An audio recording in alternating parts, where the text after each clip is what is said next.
आदाब, नमस्कार। मैं सदर सैफी और आप देख रहे हैं हमारा खास प्रोग्राम।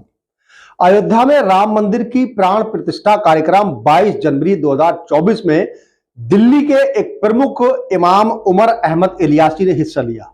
इस कार्यक्रम में सम्मिलित होने के लिए इलियासी को श्री राम जन्मभूमि तीर्थ ट्रस्ट ने आमंत्रित किया था। इलियासी ने इस कार्यक्रम में हिस्सा लेकर हिंदू एवं मुस्लिम समुदाय के बीच सद्भाव और भाईचारे की मिसाल को पेश की थी। हालांकि इलियासी के इस कदम को कुछ मुस्लिम संगठनों ने पसंद नहीं किया। इन संगठनों ने इलियासी के विरुद्ध फतवा जारी कर दिया है। वे जानते हैं कि एक मुस्लिम को किसी अन्य धर्म के मंदिर में नहीं जाना चाहिए। इलियासी के राम मंदिर में जाने वाले इन संगठनों को लगा कि इलियासी ने इस्लाम के सिद्धांतों का उल्लंघन किया है। इन संगठनों का कहना है कि इलियासी का अयोध्या जाना इस्लाम के सिद्धांतों के विरुद्ध है। वहीं एक रिपोर्ट के अनुसार यूपी के अयोध्या में राम मंदिर की प्राण प्रतिष्ठा में सम्मिलित होने वाले दिल्ली के प्रमुख इमाम उमर अहमद इलियासी के खिलाफ एक फतवा भी जारी किया गया है। फतवा में इलियासी को देशद्रोह बताया गया है। कहा गया है कि उन्होंने इस्लाम के खिलाफ काम किया है। फतवा में इलियासी को चेतावनी दी गई है कि यदि उन्होंने भविष्य में ऐसा कोई कार्य किया तो उनके खिलाफ कानूनी कार्रवाई की जाएगी। इलियासी ने फतवा जारी होने के पश्चात कहा कि जो लोग मुझे नफरत करते हैं उन्हें पाकिस्तान जाना चाहिए। मैं एक भारतीय नागरिक हूं और मैं अपने देश की संस्कृति धर्मों का सम्मान करता हूं। वहीं अपने खिलाफ जारी फतवे को लेकर उमर अहमद ने कहा कि मुख्य इमाम के रूप में मुझे श्री राम जन्मभूमि ट्रस्ट में निमंत्रण प्राप्त हुआ था। 2 दिन तक विचार करने के बाद मैंने अयोध्या जाने का निर्णय लिया। फतवा भले ही अब जारी किया गया हो, किंतु मुझे 22 जनवरी की शाम से ही धमकी भरे कॉल आ रहे थे।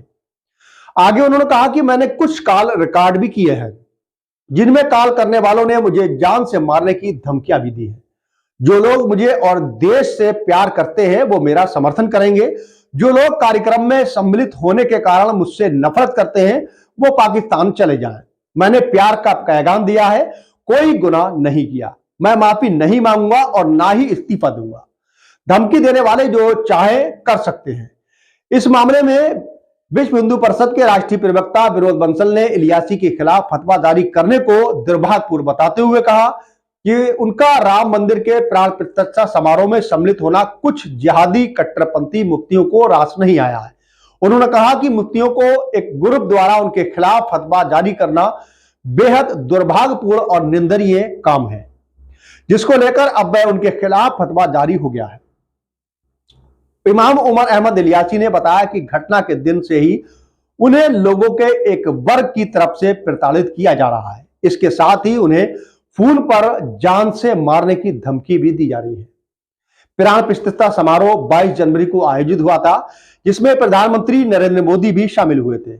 इस समारोह में विभिन्न वर्गों के क्षेत्रों से 7,000 से अधिक आमंत्रित अतिथि शामिल हुए थे। इलियासी ने कहा कि उनके खिलाफ सोशल मीडिया पर एक व्यक्ति की तरफ से फतवा जारी किया गया, जिसमें उनका मोबाइल नंबर भी दिया गया है, जिसे सभी इमामों और मस्जिदों प्राधिकारों को भेजा गया है और मेरा बहिष्कार करने के लिए भी बात कही है। उमर इलियासी ने कहा कि फतवे में मुझसे माफी मांगने और अपने पद से इस्तीफा देने के लिए कहा गया है। उन्होंने कहा कि उन्होंने किस बात से प्रेरित होकर फतवा जारी किया है ये तो वे ही जानते हैं। वहीं राम जन्मभूमि मंदिर ट्रस्ट ने मुझे एक निमंत्रण भेजा, जिसे मैंने पूरी तरह से स्वीकारा और इस कार्यक्रम में मैं शामिल हुआ। इमाम ने कहा, इसके बाद 2 दिन तक मैं सोचता रहा कि मुझे क्या निर्णय लेना चाहिए, क्योंकि ये मेरे जीवन का सबसे बड़ा निर्णय था।